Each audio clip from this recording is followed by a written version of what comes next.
aftertaste of death.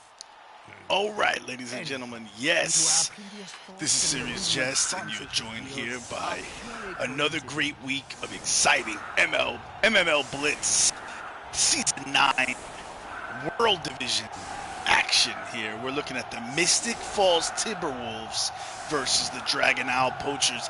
This, ladies and gentlemen, is a real treat because you are tuning in for a hell of a grudge match. These two coaches, these two general managers constantly jawing about each other. It's actually more the general managers of Random Mad, who is the GM for the Poachers, and Bernie Buffon, who is the GM for the Mystic Falls Timberwolves. And they're two coaches, very, very skilled and also just aggressively pursuing wins. You know, these guys can talk all the camaraderie they want. When they hit the field, these guys want to take each other out real bad, and this game is promising to have a lot of excitement and just a lot of carnage. Especially just the way the Timberwolves are set up. I think you either beat them down and control them, or they do it to you. And they're really looking. If you're looking at a straight up street fight, we talked about this on Blitz TV with Bernie recently, and Gio as well. If you're looking at the matchup between these two teams, if you look at the Poachers, they're a team that really has very specific skill sets. Their synergy works well with each other, and they're meant to function as a unit to do great things together. The Timberwolves are more set up to control the pitch and remove the players, and you see this nasty little band here of Chorfs up front here. Everybody loves Chorfs, right? And even a chainsaw ready to follow up. And that's the Joker Greenskin, ready to do some damage. So the Poachers are going to start off with something on the just kind of hope the man, and and that's smart because these Chorfs have claws, so it cuts right through armor. So really, to me, it's just all about whether you're looking at stuns or worse, or removals, because the armor's going to break. So. Not this time. So Edward Dirty Hands holds his dirty pose and kind of jiggles around his midsection, defending the Chorfs. What's up, Proud Star? Proud Star has showed up for the game. Just in the stands for a little bit. He can't stay, but he's toasting his beer at us. So yes, toasting the beer back from the booth up here. Or if I want to keep it real, it's a little early for a beer. Not really. That's a myth. But let's say I don't have a beer right now. It's an iced tea, but that'll do. Somehow survived the initial onslaught. That is obviously not what the Timberwolves want. The Timberwolves have a bench, and the Poachers do not. So, it's very obvious the Timberwolves were hoping for some removals with their opening kickoff, and then to immediately establish that advantage. That would be really helpful to him. Oh, and barely made it, unable to do damage with the Blitz. He runs up. He takes a swipe here at Phlegm Gums, and I'm going to switch to the little side view because it makes it a little easier. And Phlegm Gums is just going to hold tight and look at him like, what are you doing here, bear?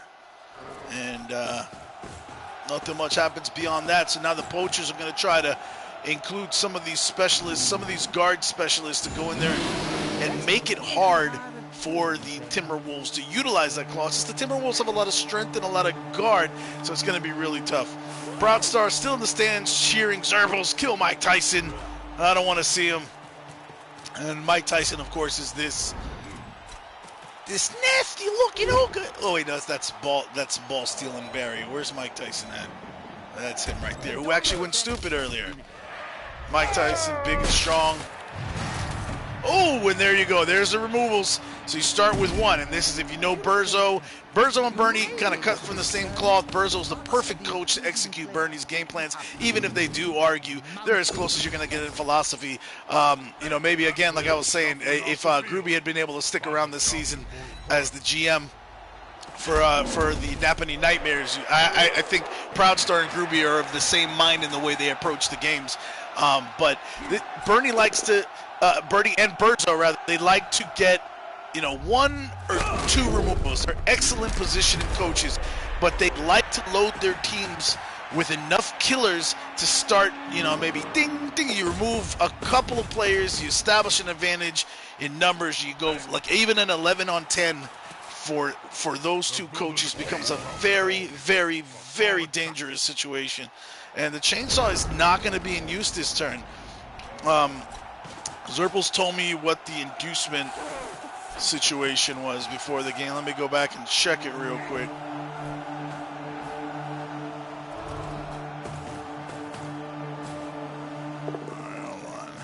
We're watching this action live, a little punchy punch.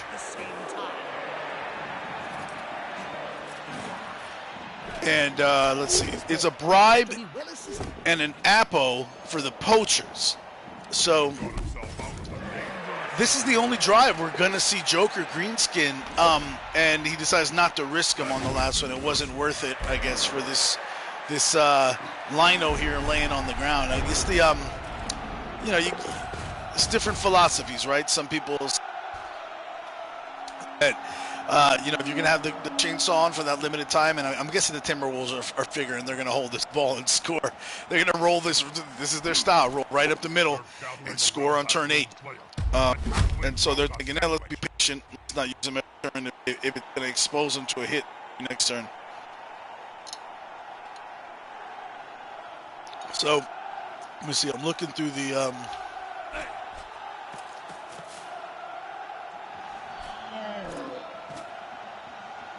looking through the chat here on our Discord chat for Blitz, which is the MML Discord.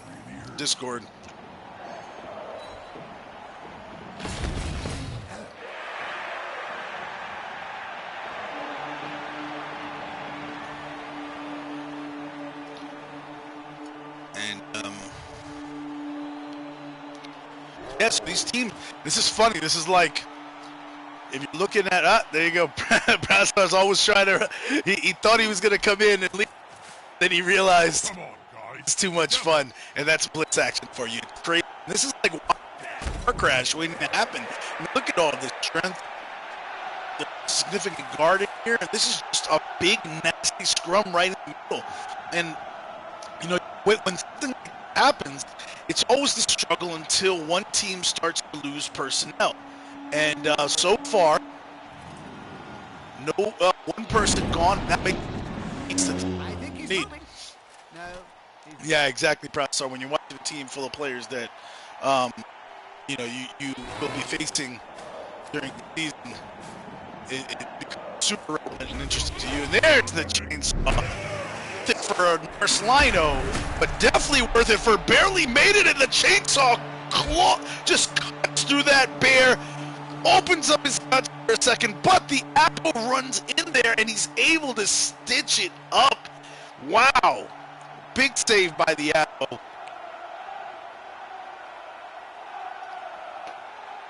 But he's used up his supplies, and he's going to be leaving the pitch. So now basically the Poachers now are running with no apple left against a team full of claw, mighty blow, and still a chainsaw, because the referee just ignored the fact that the saw came in there and cut that bear open while he was laying on the floor. Poachers ain't gonna like that. How are they gonna respond? Again, so much strength, so much guard for the Timberwolves. It just becomes like, well, you want to come in there and take your hits, and you kind of have to if you hope to survive, but you might be running into this brick wall that's going to chew you up and spit you back out. You're right. Yes, Proudstar, good point. That Apo is gone, but we forgot they hired the Poachers hired an extra apothecary specifically for this game.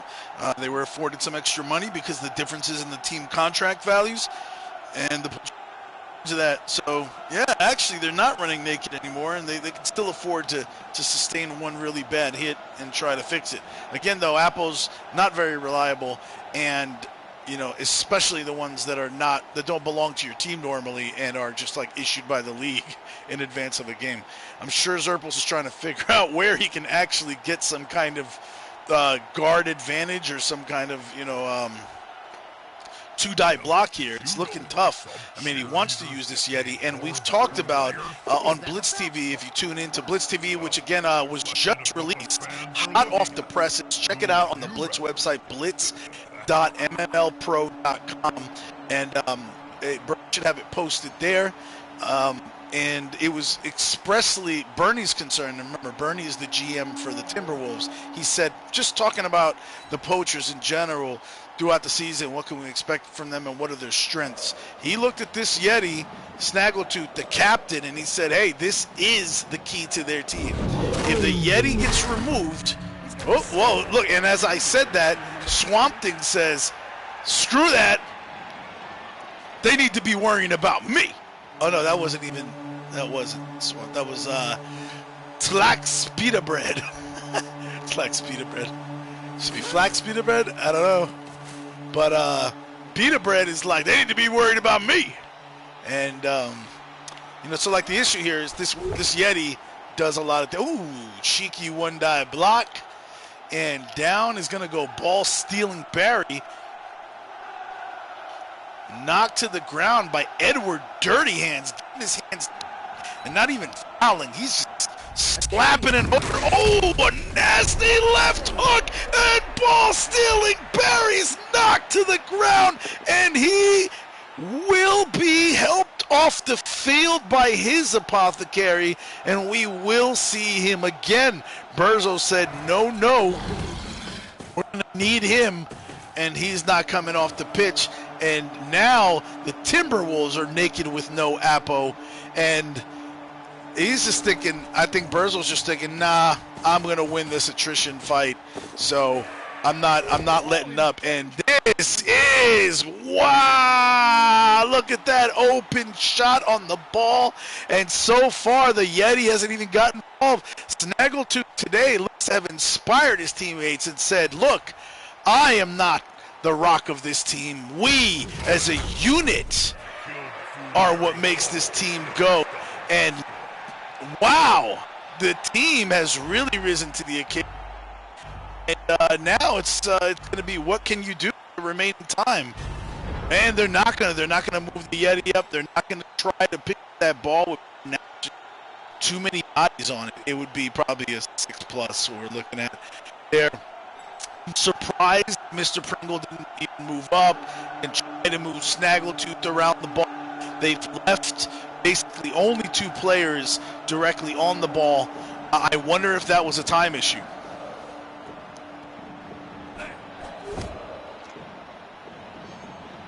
As Proudstar points out, quite astutely, yes, no Apo left for the Timberwolves could be a big problem if that Yeti gets to doing what that Yeti normally does and being brutal.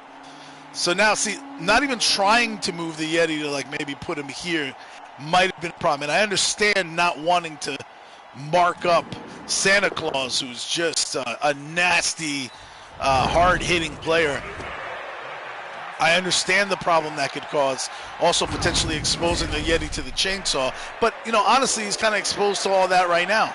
So I think that if you want, I mean, there's a point where like that, you may not get too many shots on it. I mean, sometimes you got to risk what you got to risk, right?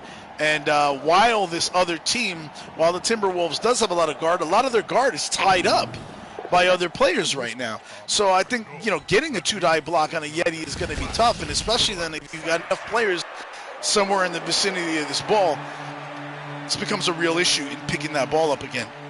I think that, I don't know if xurpils ran out of time or if he's just being cautious and saying, no, we'll wait, we'll hold back, and we'll wait to see if you know, balls get juggled or if the Timberwolves are unable to secure.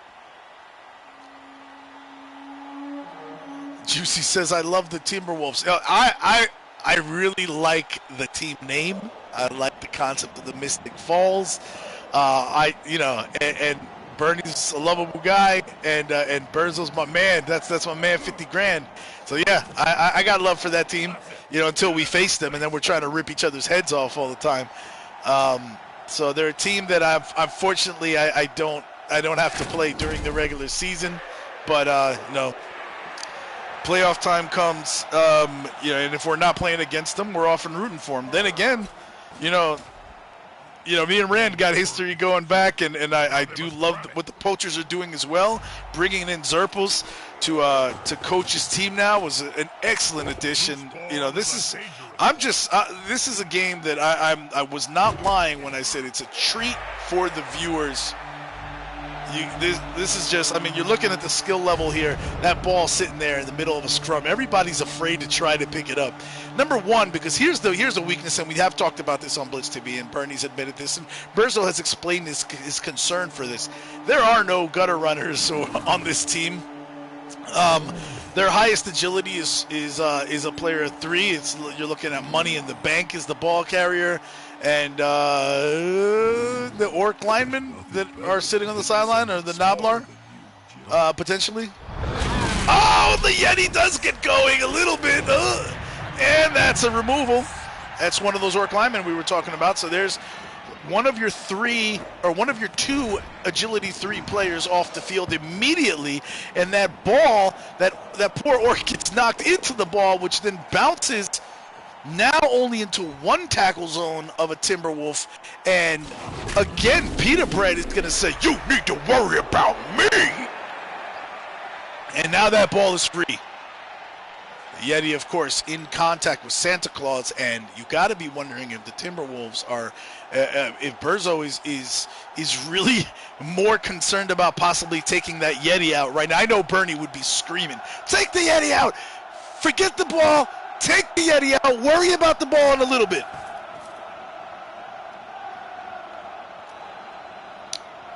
Yeah, Proud Star. Blood Bowl is the abusive parent or lover that, you know, despite she keeps hitting me and I just can't quit her. And wow, what a pass and catch! Bart Nash rolling up, grabbing that ball, and passing it to Brave Diego, who bravely takes off into the backfield of the Timberwolves. And this is not what Bernie or Berzo wanted. With ball stealing Barry off the pitch and unable to leap his way over there. Ooh, this is going to be tough. I mean, you're looking at really Money in the Bank has to do some really heroic things to slow this down and potentially stop that skate, but it's not looking good. It's looking like the Poachers are going to steal what the opening drive from the Timberwolves. The Timberwolves thought they were this invincible tank. And this is what I'm talking about. This is where there's diversity. Ooh, look at this. Mr. Pringle unable to get it done on Money in the Bank. And this is a problem.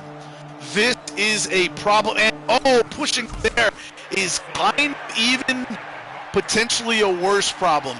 Because this ball centaur is a tackle breaker. And he can use his superior strength to maybe make this first dodge.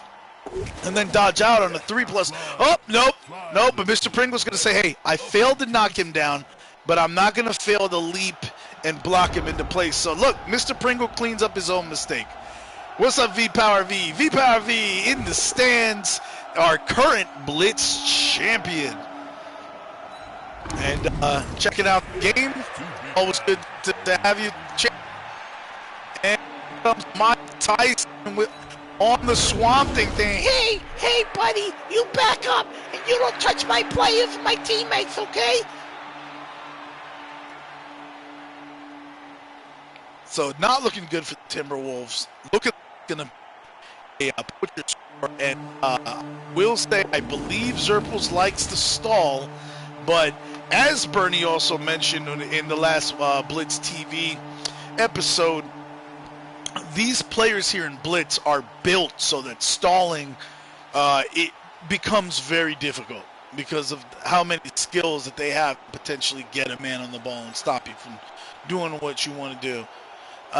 Still, you know, you never know. I mean, you might get another turn out of this. I don't think he's going to be able to stall. You might. What the hell happened here? Wait a minute. Am I screwing this up? So this was a Poachers possession. How did the ball get into the Timberwolves? Oh, no, it's not. It was a Timberwolves possession. Okay, I'm sorry. For some reason, that 6 blended into something in the background, and I thought, okay, never mind. I'm out of it. Mr. Pringle gets knocked out. They're sick of him. The Chorps are just sick of him in there, causing havoc. The final Apothecary is not going to be used. They're going to hope that he's going to react positively to the smelling salts. But that also, that's also going to impede the Poacher's ability to stall for 3 entire turns. In the meantime, that chainsaw hasn't gotten to do. Yeah, it did burn an Apothecary and remove the bear for this half, most of this half at least. But the Poachers have kind of kept the Bay. That's where Money in the Bank does the money stuff that you would want him to do. Where was the Blitz? Oh, Chorf dodge.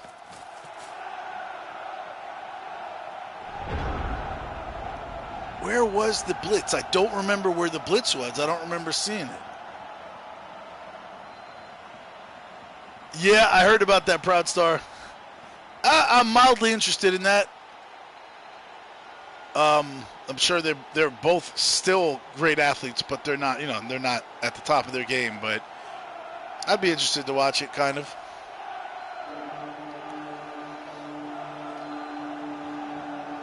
Nice, V. Looking forward to that. So Renegade's going to play again tonight. I'll definitely try to check that game out. If Bernie can't stream it, who knows? Maybe I'll be able to stream it. Keep me posted. More the merrier. So there we go. The Poachers they're looking for opportunities to stall, I'm sure.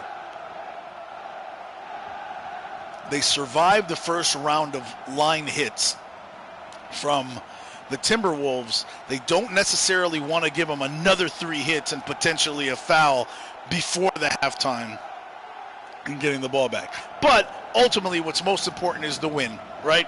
So,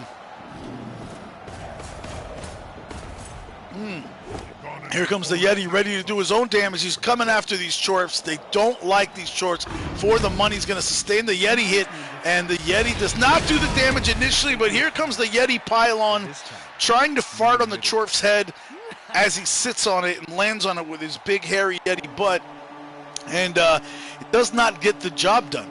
But I'll tell you what, again,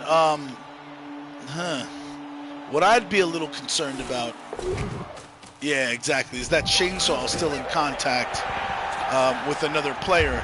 So the Poachers are going to take the touchdown. Brave Diego, the hero, although, again, it's with this team, it's not one player that's getting it done. It's everybody handling their task and getting their little job done, which as a greater whole results in Brave Diego making this touchdown.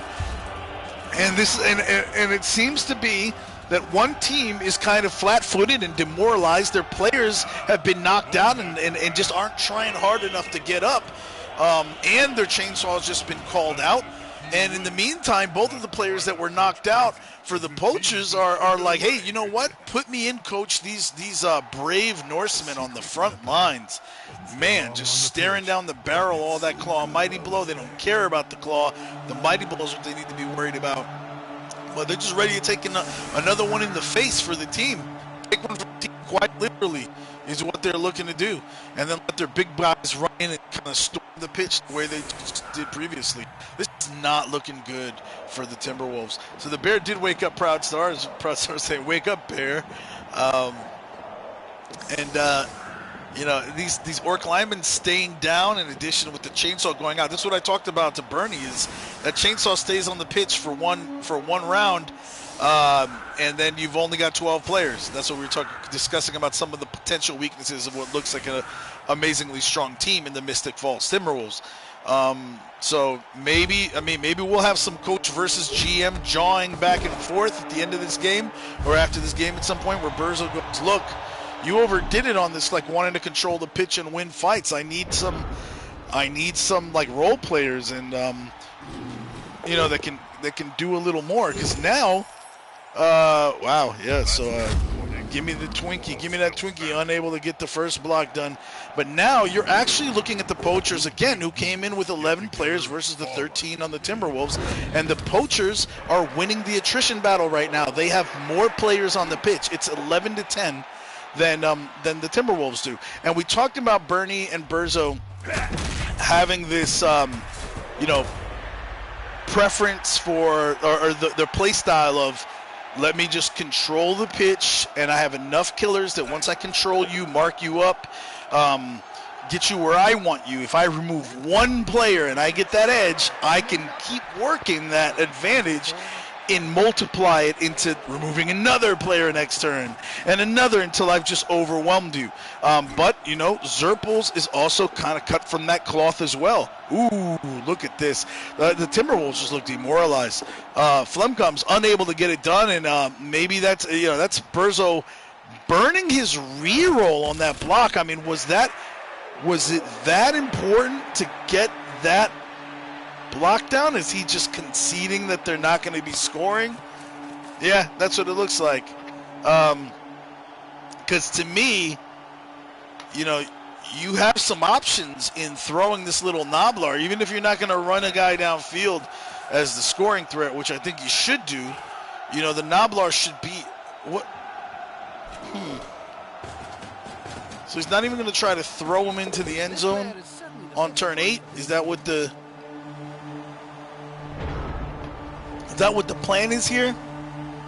It looks like Berzo is just frustrated, and he's not thinking about the win anymore. He's just thinking about survivability. He does not like being down a player. He does not like the way his players are punching.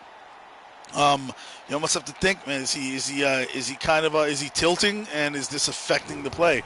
Because to me, I wouldn't have burnt that reroll. That's all I'm saying. And I think that despite, yeah, you got to worry about some claw and stuff like that, but they got to worry about your claw too. And ultimately, you just gotta give your players the chance to make plays, and that's the problem here. Is that there is. I mean, he's got a lot of. He's still in it as long as this Noblar is here. But yep, xurpils has picked up on that, as we thought he would, and that now the Noblar threat gone.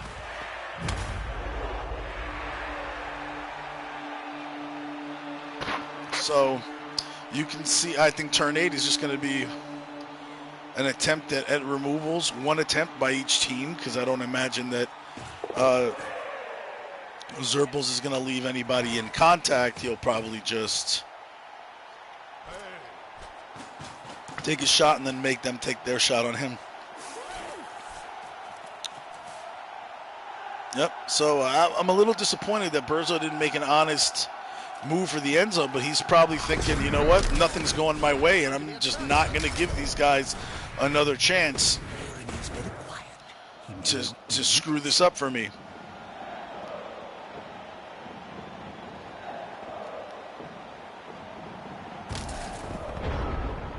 And we're heading into turn 8. Again, probably each team going to get one shot on another player from the other team.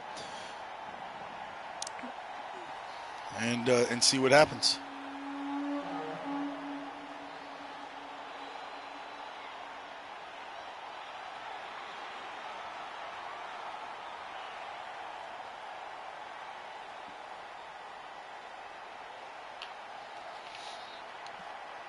Yeah, definitely. At the very least, I think it's worth reading. Go on to blitz.mmlpro.com.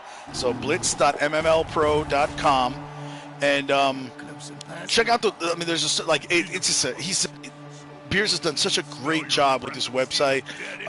It's just got a little bit for everybody. I'm like going on the site right now, and you can hit the link for team bios, and it go down the list, find whatever the favorite team that you like. You can see bios and read a little bit about them, and it's pretty awesome. And that's just one of the many features of the website. Welcome, Luke. Yeah, Blitz is really, it's not just a mixed league, although I will say that these players are custom created by the team and then drafted. So you'll see some pretty unique and awesome players here. It's definitely craziness and carnage, and they've gone out of their way, the Blitz staff has, to really emphasize the lore of these players. So hopefully as you watch this, you start to like develop favorite players as a fan, and next time you watch the games, you can be like, yeah, I remember that guy. He's great, and I know his backstory. The Blitz desk keeps you updated on newest, team rumor mills, gossip, and all that stuff. But also, to me, one of the best features of it as well, and I think everybody will agree, is like if you've played fantasy football, there is a draft for these players, and you get to go into that draft and try to win out over other players. All right, so it looks like the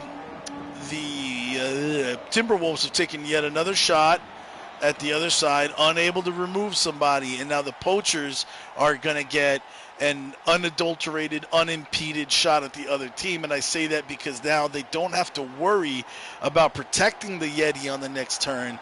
And I can almost guarantee you the captain, Snaggletooth, is going to be the one to lodge the next shot with his claw, his mighty blow, and his pylon techniques. And we call that a palm player for short.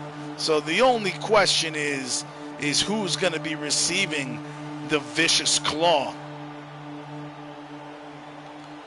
Could it be Mike Tyson? That's who I would have hit, and that's probably. Oh, wait a minute. So, Flex Pita Bread. Okay. Is going to, he's going to stay here, and then there you go. The bear moves without going all wild animal. And, it's a possibility here that it's not going to be Mike Tyson receiving the brunt of the blow from Snaggle because he's just too strong. Nope, it's definitely going to be him. So, nice. I mean, that was key. That bear making it was, oh no! And Snaggletooth lined up for the hit on Mike Tyson. Mike Tyson in his direction. Come on, bring it, punk.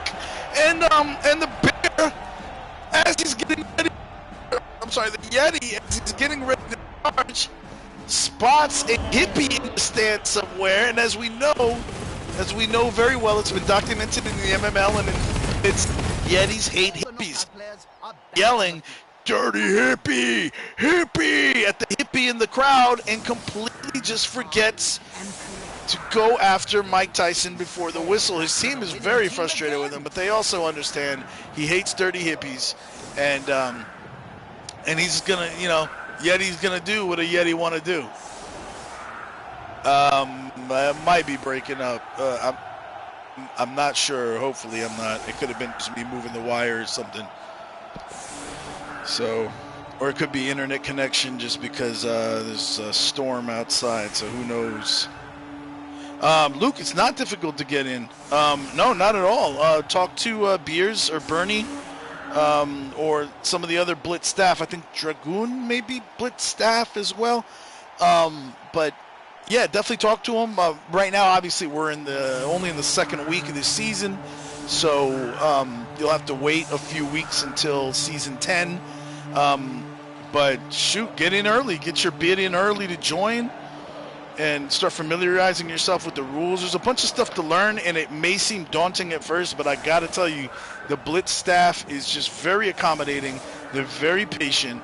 I mean, they'll want you to try to have a read at the rules first, but, you got questions. They're really cool about it, and, it kind of is a lot to learn, but once you get the hang of it, it really doesn't take that long. It's not that bad, and once you learn the little ins and outs and stuff like that, you'll do great. Even if you shit the bed your first season, all the experience you'll have gained will make you 10 times a better coach for the second. So, and another option is if it feels like too daunting of a task to handle on your own the first season around, you can always decide, hey, listen, I'll just coach the team for this season and team up with a general manager to do all my drafting and team moves for me. You know, you could split the, or vice versa. You could say, I love the drafting. I love the team composition stuff. I love the making moves during the season and the trades and wheeling and dealing. I just don't want the pressure of playing as a coach on the field. And you can choose to do that and link up with somebody to coach for you. So all kinds of fun opportunities. Oh, nice. I will drop you an invite, Overkill. And so while I do that, hold on, I'm going to pause. Nice. Both teams, the fans just cheering on the teams, which is only going to make both teams play better. And so now I've paused it while I'm going to invite Overkill to join real quick, and then we'll have a co-announcer in the booth.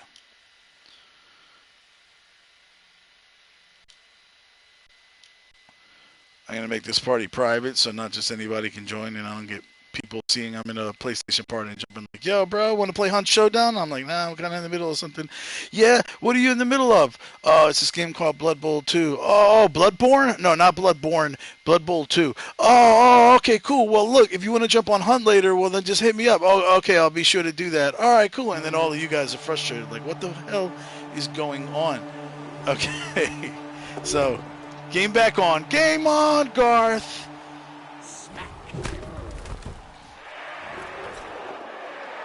And Proudstar, you got some news about the Napanee Nightmares and the T-shirt, and yeah, check out what's in the chat. If you like the Napanee Nightmares, you like what they're about, you know, DM him, say something sexy. He prefers it if you say something sexy. Hey, what's going on, Overkill? And you yourself could potentially win a Napanee Nightmares T-shirt if you're interested. So get with Proudstar if you're in the mood for that. And also get your sweet words ready because he responds to sexy. All right, the ball's been kicked off. The opening hits have been taken, and maybe the Poachers are feeling a little bit disappointed now, like the Timberwolves were, that there was no initial removals. So, I mean, this game's been pretty tame on removals, kind of, because the Apples have stepped in, right, Overkill? Don't worry, I'm here now, so everything's going to hit the fan. Every game that I've been a part of seems everything hits the fan when I join. So. Nice. And we got Murray in the stands toasting a beer. What's up, Murray? Toasting back from the coaches or from the announcers booth over here. Good times, good times. My fellow Yorkshireman, to old Berzo, shouldn't let us down. Should always be an interesting game when we play. Yeah. So, the Yeti has multiple people on him, and that's where, so far, the first half, we didn't see a lot of fouls, but it's this. the overkill effect. What's that? It's the overkill effect. There you go. And now you show up, and Edward Dirty Hands tries to get dirty. I just have that effect on people. They like to get dirty around me, if you know what I mean. That sounds like you're going to get Me Too'd. So, I'm sorry. So the Yeti laying on the ground is staggered. He's surrounded by his teammates and protected. And the ball sitting comfortably back there were Bard Nash. And actually, I'm going to switch views real quick. So we're looking at now from the ball carriers. And these are again, the Poachers with the ball. And any observations on your end so far in this game? Things that, coaches did stuff that you liked, or this stuff that you didn't like, or things you were surprised by, players that disappointed or impressed you? Well, the thing that just surprised me is the composition of Berzo's team. It does fit Berzo with a bash, but I know he likes his fast walls. He doesn't seem to have anything. He's got one bit of speed and the rest is slow. Yeah. I think that's going to be a problem with this game as well, because and here comes the pylon. Oh, no, Jackson Beef knocked to the ground, wondering where his mama is as the stars and Tweety Bird float around his head. But he will be back in a couple of turns, back up on his feet, unless the Timberwolves decide to stomp on him. But it doesn't look like they're going to do that. But yeah, what you're talking about over. Bernie talked about on Blitz on TV that's now currently out. Again, you can probably find it on blitz.mmlpro.com. But Berzo was a little disappointed that he didn't have his fast or agility players. He felt like the team that Bernie gave him was real slow. Bash coach somewhat, but he likes a little bit of speed in there, and he's got that one-piece speed. So a crucial part of this game is to keep that one piece of speed alive. Otherwise, if xurpils or whatever it's called, I can't pronounce the name. It's xurpils. Yeah, you got it right. If xurpils managed to squeak his way through with some of his strong pieces, get a wallop on that bit of speed, he's just going to get circles around him. Well, they did talk about that. They talked about how this is their main ball carrier. This is the guy. If he gets downed, if he goes out, money in the bank, we're talking about this Bull Centaur right there. If he goes out, that's going to be a severe weakness. They may have to rely on those Orc linemen to do their thing. Or, Bernie was even suggesting ball stealing Barry could take up the mantle, or even Mike Tyson. We could see taking up the mantle, even though they're not as agile. But, and by the same token, we were talking about how the strength. Yep, go fast to green is KO'd. So there goes one of those Agi 3 pieces we were talking about. And again, this team is built as a tank, right? Bernie said over and over, we want to control the middle. You're not going to out-strength us or out-guard us. We're going to control that through the sidelines. We're going to punch it right up in your face and control it.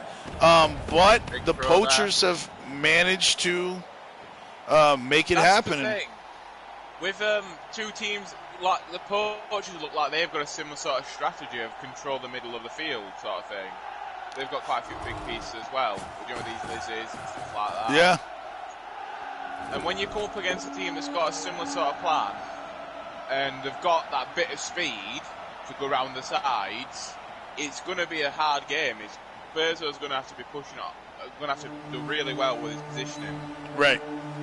Yeah, and that's another key that we talked about. Positioning is going to be key. A lot more knocking off by look at it since I've joined, and a bit of fouling as well.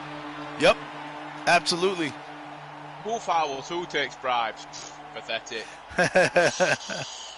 Oh, and that's right. I forgot the Poachers still have a bribe in hand. Good call. Nobody died. Nobody died. There was an early Yeti injury, or not Yeti, bear injury, but it was Apo'd with the extra Apo that xurpils had contracted. So Snaggletooth is not going to get it done on Mike Tyson on the first go, but his pro abilities come into play, and there down goes Mike Tyson, stunned, and of course he gets a face full of Yeti ass, and Mike Tyson is out. Wow, Mike Tyson got punched out. Yeah, Mike Tyson's punch out, but not the way we were expecting. You see, this is what I'm saying about this team that's going to go through the middle as well. Is now it's looking like, plus that his chainsaw getting took off, and it looks like that chainsaw's done literally nothing. Yeah. Well, the chainsaw's the one that cut the bear open, so he did force the bear out for most of the first half. And mattering, but they had. So now Edward Dirty Hands is unable to complete the foul on Santa Claus, but you can see that's their next target. And again, because the Poachers were able to steal the ball away from the Timberwolves in the first half, Bard Nash can sit back there comfortably with the ball and play with himself. They don't want to be playing with his balls. Hey, the Mankini is there for easy access. Don't knock it. Yeah, but if he gets caught playing with his balls and gets a little whack round back head, Yeah, I mean, hey, it could make him dumb. His balls could slip loose, and you don't like your balls slipping loose. And the ref also might not like it, but hey, sometimes you got to play with your balls. Well, what can I say? Again, I guess we must be doing something right, because Proudstar was ready to go like half an hour ago. Needed to go to bed, and he's still here.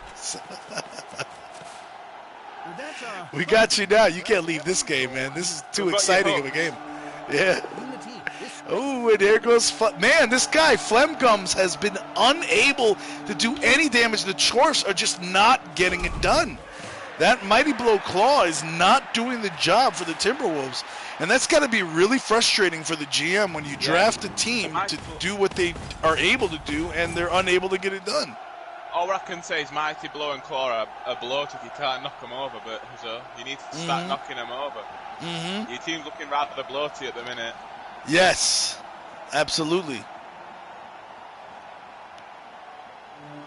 Man, this Yeti is extreme pro, break tackle, juggernaut, block, mighty blow, pylons. Oh!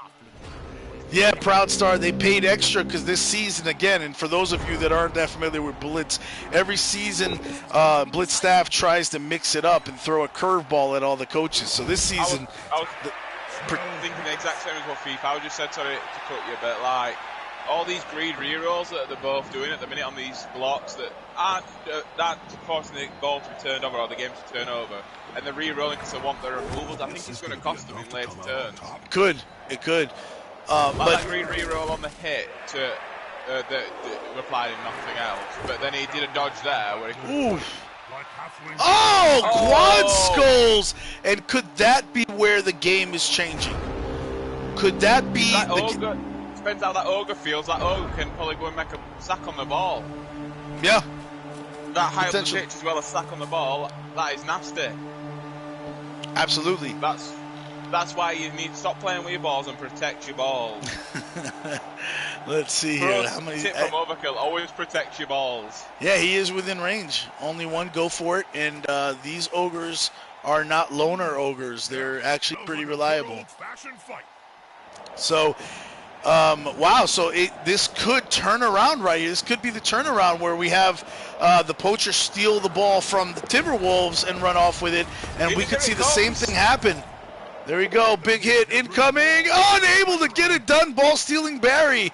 And do they burn the reroll? Of course they burn the reroll. Ball stealing Barry's going to floor bar Nash, and will the Armor 7 break? No, it won't, but the ball falls back to ball stealing. The cherry. Unable to hold on to it. Bar Dash on the ground, and now it's, I don't know, what do you do? Will ball stealing Barry try to extend his stride and try to pick that ball up? I think it's best off just sitting him there. It's going to be hard to move him off the ball. It's making the ball harder. Right. But, you know, even if he tries to pick it up and he fails, it's still going to land somewhere close to him. That being said, he could fail the extra space, and that would be a problem. And now here comes Money in the Bank. Oh, and he's looking at that ball like it's money, and he wants it in his bank. It looks like he's wanted to cash it in. He's wanted to cash Money in the Bank. Hell yeah. And he's in position.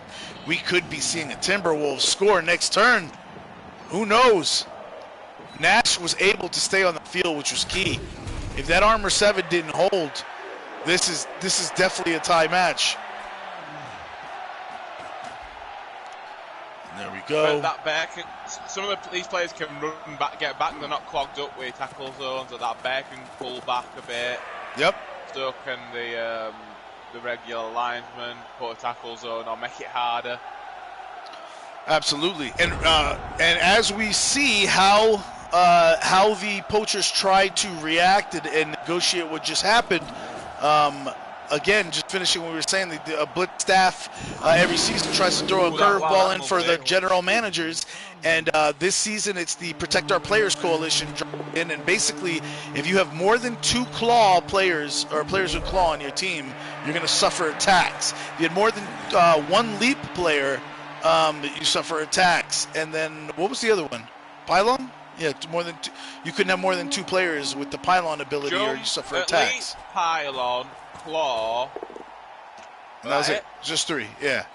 Yep. Yeah. And so that's what it was this season. And the Timberwolves said, screw it. We're going to still have like 4 claw players, and we don't care. And, you know, as Proudstar pointed out, and as I think you also pointed out, Overkill, that's looking a little bloaty now that you paid for all that extra claw, and you're not even winning the attrition battle. And then What's you've that? paid an extra 20. You've paid for the players. Yep.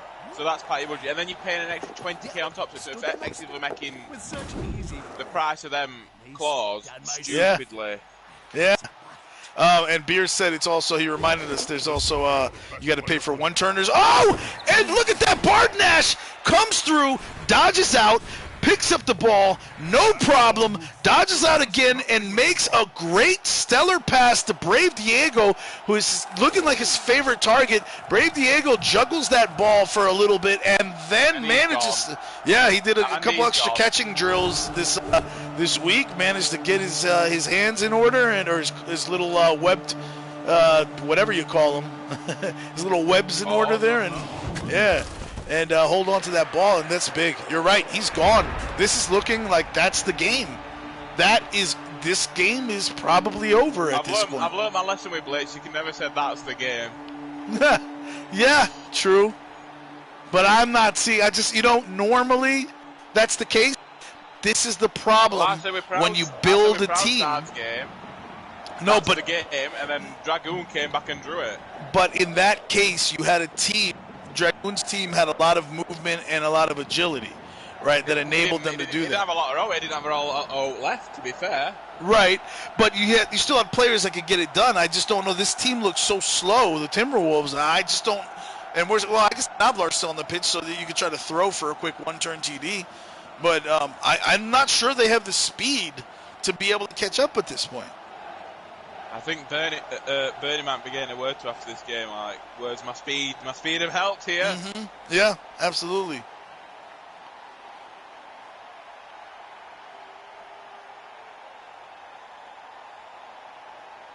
Brownstar's not confident that he doesn't think that xurpils is going to make enough mistakes at this point to let Bernie back in the game, or to let Berzo back in the game. Yeah, the one thing I will say, I've played against xurpils before. If he's controlling the pitch, he loves that. He's going to take pride in stopping you from being able to even have a chance. He's not even going to leave you little chances if he can help it. All these bees, I'm doing like what you did in the pre-show. I've watched a little bit of the pre-show, TV show. Right, anyway, what Berzo needs right here, I know he's coming, can he bull centaur make it down with the dodge? Oh, the one turn at first wasn't going to succeed, but the Chorf comes through because of the extra training and barely made it, knocked to the ground, stunned. I think that might.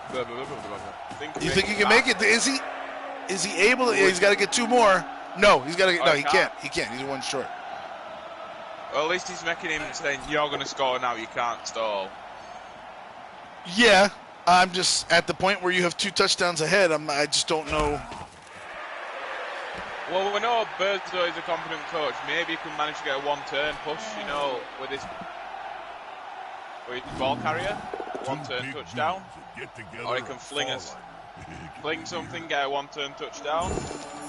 Right, could be. Oh, look at that! The Give Me the Twinkie comes through with his pro ways. He's going to take somebody off of the Orc lineman who's go fast to blue, and then 2, 3, 4, 5. So he's not going to risk too much. I think his viewpoint is just, look, I know you're going to score, so go ahead and score. If you try to stall, you're getting wrecked. And Berzo doesn't like to be told. xurpils doesn't like to be told what to do. So, the thing is, though, right, he's also putting him in a position. If you try and make a block somewhere and it goes horribly wrong, I am clatting you in the face with these players. Yeah. Don't you dare. The xurpils like, no, I don't care. I'm making those blocks, and I don't blame him, unfortunately, because if you can remove there's so many killers on this Timberwolves team. Every one of them you remove, it improves your chances of coming out of this game. I wouldn't have rolled these extra dice, in my opinion. That's me. I'd have just gone, you know what? I would have. You got a reroll sitting there. The chances of quad skulls are so low that if it happens, I'll just be like, well, how could I have predicted that? Well, if quad skulls would have happened, then I'd have been more mad at myself. Yeah, it's just that making the block. It's just that I'd like to get the 2-goal cushion, then start doing this kind of shit. Right. Once you've got a 2-goal cushion, you've got plenty of wiggle room to ball shit up and even go, I don't need that reroll yet. It's not that it's like, yes, I could definitely see that point of view. I think that the mentality from xurpils is, I got to put, after I score this touchdown, and there you go, there's a second touchdown. Great Diego, sealing the deal. Again, he couldn't have done it without stellar play from the rest of their team, and everybody played their part. But I think that while I understand your mentality of I'm just not going to give the chance of the quad skulls to happen, I also have to understand, like, I understand xurpils' concern that after the touchdown, he's going back on the line. And the more, if he doesn't, like, knock those numbers down, this could turn, like, he could walk away with the victory, but his 11-player team could get maimed. My point of view as well is, though, I've had it happen enough times where I've got quad skulls, it's like, oh, fuck. Right. Yeah,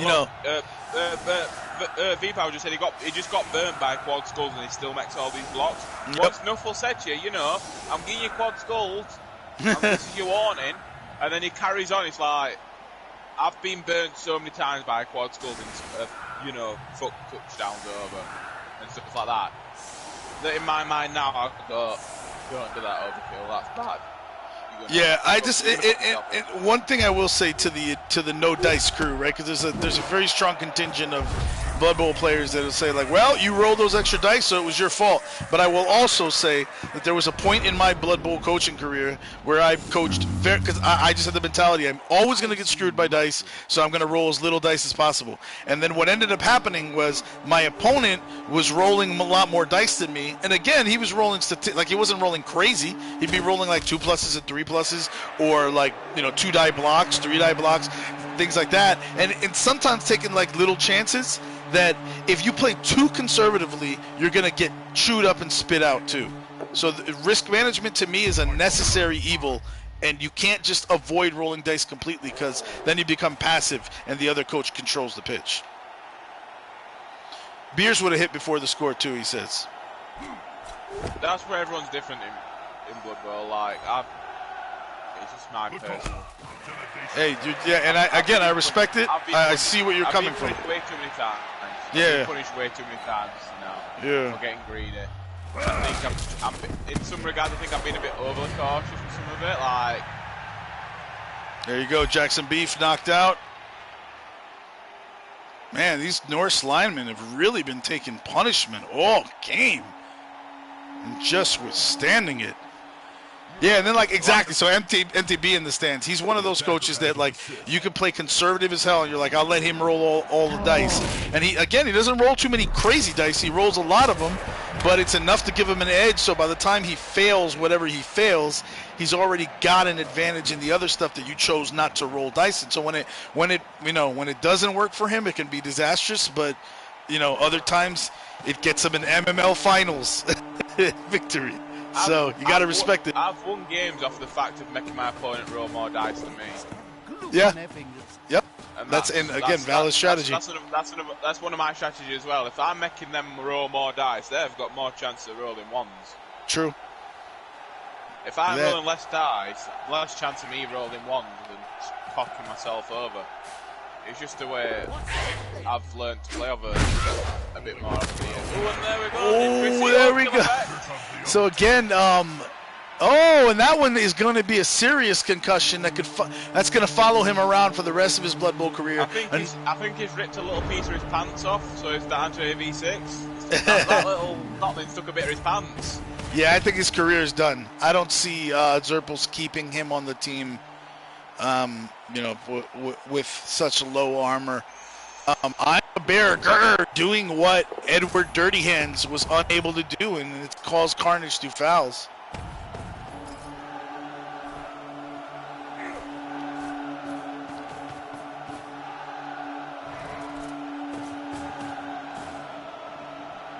Yep, good calls on the dice philosophies, guys. And again, there's a lot of ways to play it. Overkill, I definitely respect your mentality.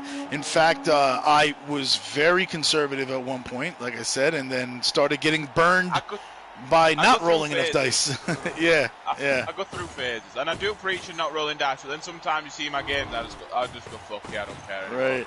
Right. Sometimes you have to too, because if you're losing, you gotta take chances. And like right now, xurpils moving his players back, playing very conservatively, and he's like, yeah, now I'm not losing. That's why I go balls to the wall. Fuck it, I'm losing. I need it. But when I'm pushing a win, it's like I don't want to open a door for my opponent to walk through. You know, I don't want to. By the way, here's an opportunity. By the way, sorry to cut you off here, but we have an opportunity to score, I think, still. Because there's only three rounds left and you're down 2 scores, I think if the Timberwolves want to make a real go of it, they got to do what he's about to do. And I think, no, wait. So he's just like, screw it. I feel he's conceding the game. I thought what was going to happen was Money in the Bank was going to, hand this ball off to I'm a Bear Gur, and then have give me that Twinkie, just try to throw him within the range to score. Instead, Berzo says, nah, screw it. I've lost this game, and we're just gonna it's gonna be a street fight. Ball stealing Barry can throw I'm a Bear Gur. True, good call. Maybe that's the plan. Nope. He's gonna foul instead. He's gonna use the Noblar that could have potentially scored to instead foul. This is where I feel like Berzo's tilting a little bit, because it's not even an important piece. He's annoying. He's getting annoyed at the fact of his no speed. That what? He might not be used to flinging plays so much, and he's used to having the speed. And he's getting annoyed at not having the speed that he I think it's that. I think it's the fact that he's getting out-punched by a team that both him and Bernie probably felt they should have dominated in terms of attrition. And the players didn't come through with removing everybody. And that happens to coaches who have... There you go. This little ogre manages to stomp on Edward Dirty Hands' dirty balls. And he's groaning in pain, but he'll be fine next turn. But I think, this happens with some coaches that are used to, coaching these heavy bash teams. And they're like, I came to the party with all my claw and mighty blow and pylon, and then now the players are not going off the pitch. No fair. No fair. Bernie paid an extra 40k for my 2 claws, and they're doing nothing. Yeah. I could have had 40k on a faster player. Exactly. Every hit should be a removal. But all that money spent on these claws, and they're doing shit. But that extra 2 movement somewhere else might have won me this game. Yeah, in all fairness, I'd probably be frustrated as well. Getting out-punched by the Poachers when I have a team like in this a big rivalry game as well. It's one of them things, big rivalry between the Poachers and the Timberwolves, because, we know that Berzo's the old coach of the Poachers. He got poached away, as Bernie mentioned. How ironic.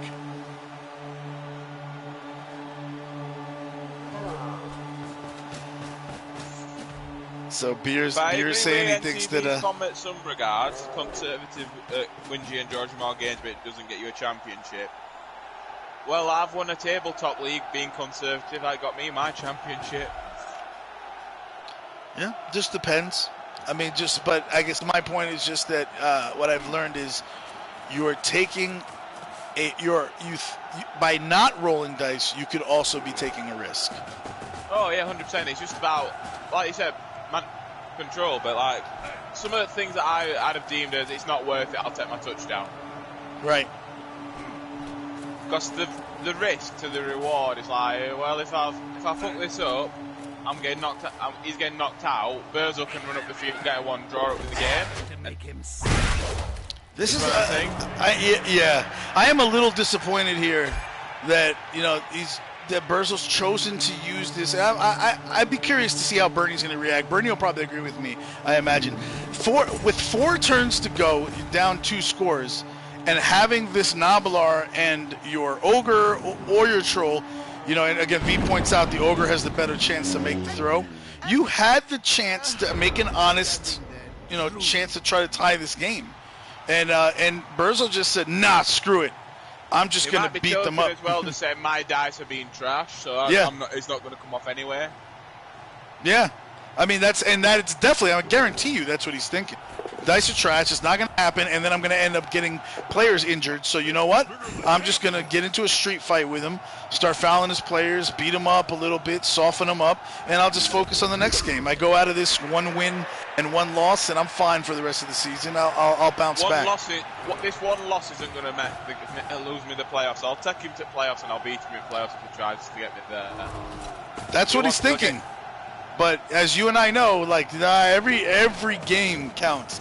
It can be a tight, finish, and you'll kick yourself in the butt if you didn't have at least give yourself the chance to win, and you lose by 1 game. That's why I never take my foot off the gas. Yep. That's why I don't agree with taking my foot off the gas. Keep it pushing.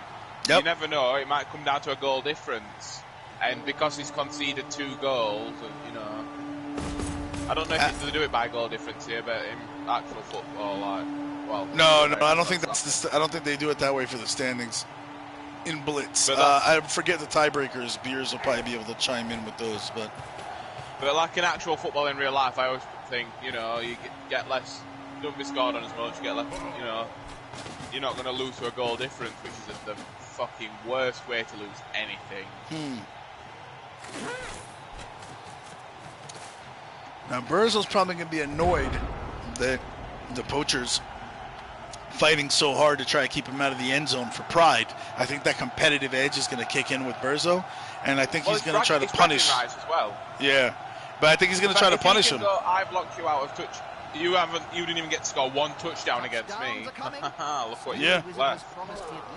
Bragging rights. Yeah.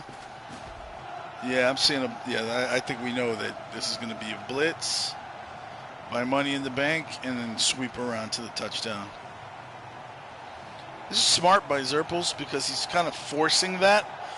If Burzo does anything else, he takes other blocks and he doesn't use money in the bank to push that bear backwards, it is creating a situation where he might not score again. And I think the value in scoring to Burzo is probably going to outlast him taking extra hits. Does he even need to blitz? He can just break tackle out and go. He could do that. Yeah, he could. So I was just thinking he could get another guard piece in there, and that wouldn't even do it. Yeah, the guard piece would make it a 1 die, right? Yeah. He can just dodge out. Yeah, I think you're right. Oh, so maybe he does take some hits. So I think Burzo takes a hit because he's just going to be annoyed that this is what's going down right now with this. xurpils is kind of like making him roll dice to score. So I'd take a hit. Especially because, we've kind of seen that he's resigned himself to carnage. So he did get the 2 die. Yeah, that's what I thought. Yeah, so he gets the 2 die because of the guard. That's right. And then that's a higher percentage play. Yeah. There you go. I didn't see that he could get the 2 dies, to be fair.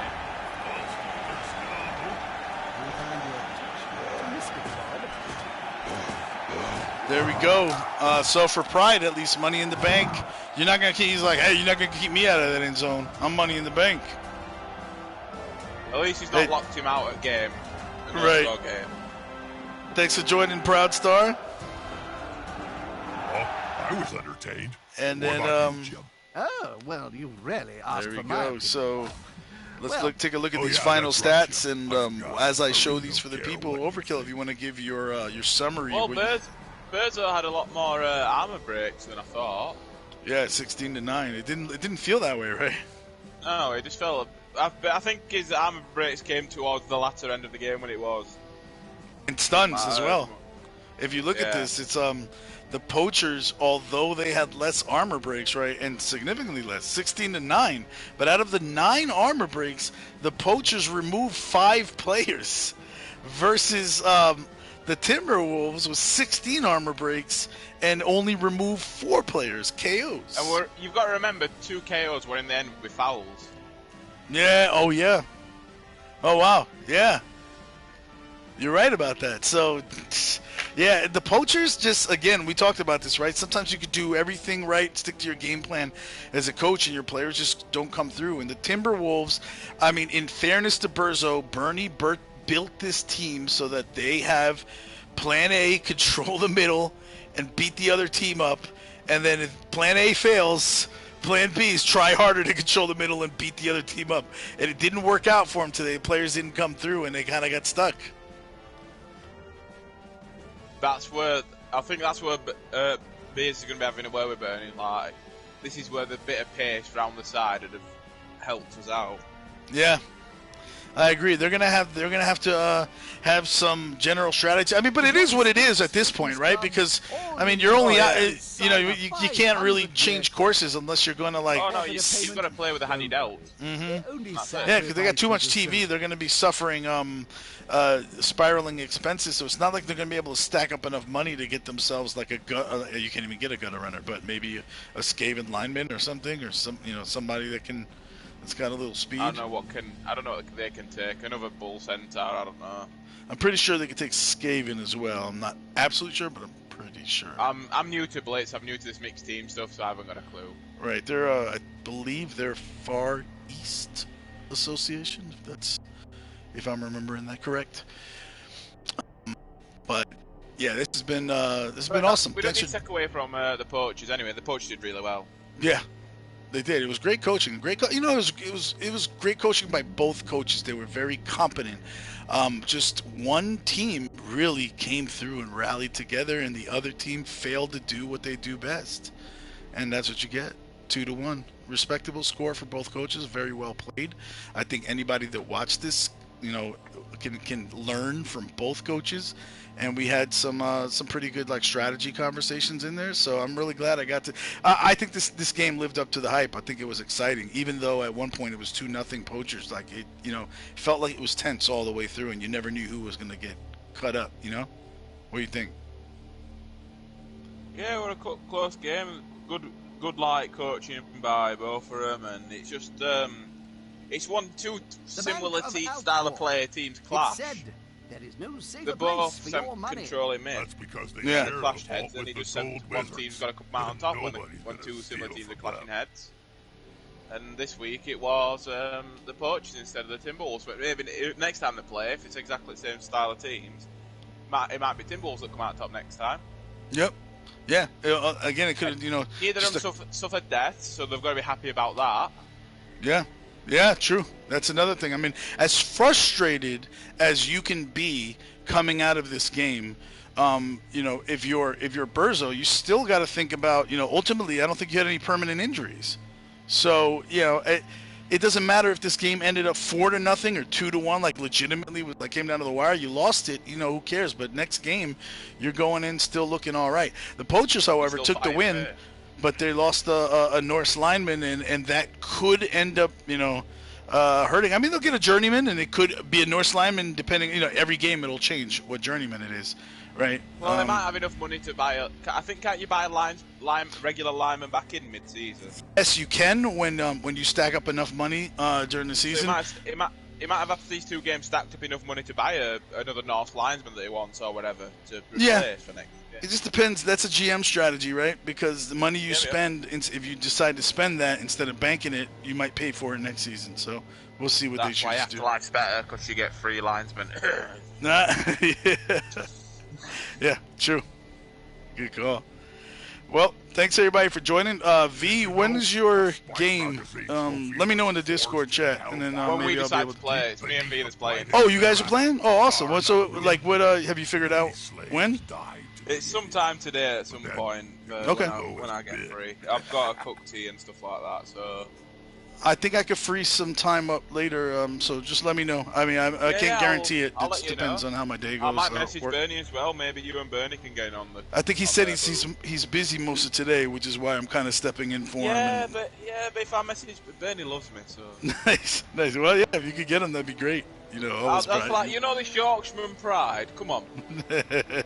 Yorkshireman, you gotta help me. There you go. All right. Well, let me know, and hopefully I can do the game, and I'll be sure I wear my weight belt properly, as I have watched many videos. I've got special fitted headphones for when I'm listening to my PlayStation. You don't want to break your eardrums. No, I don't want to break my eardrums. And an ergonomic PlayStation controller because I don't want to hurt my hands. Hey, V is asking if 7ish. Your UK time is good. That's like in an hour. It just depends. An hour and 15 minutes, Hour is and that? 15. Yeah. Just Cool. depends when I got my food cooked for you, but should be a 7, 8-ish, should be fine. Nice. Just get your Vaseline ready for your bumming. Louis Michaels is coming for you. Nice. All right, everybody. Thanks for joining. This has been a MML guys. Blitz production. Again, if you want to know more about MML Blitz, it's massive blitz.mmlpro.com. I want to thank you. It's a big thank you to my co-announcer Overkill. It's a lot more fun when I got people in the booth with me, and I always have a good time with you. So thanks again for joining, and thank you to all of you in the audience, because you guys, again, you give us great. I feel like it's a party when we're all enjoying this game together. So have a good one.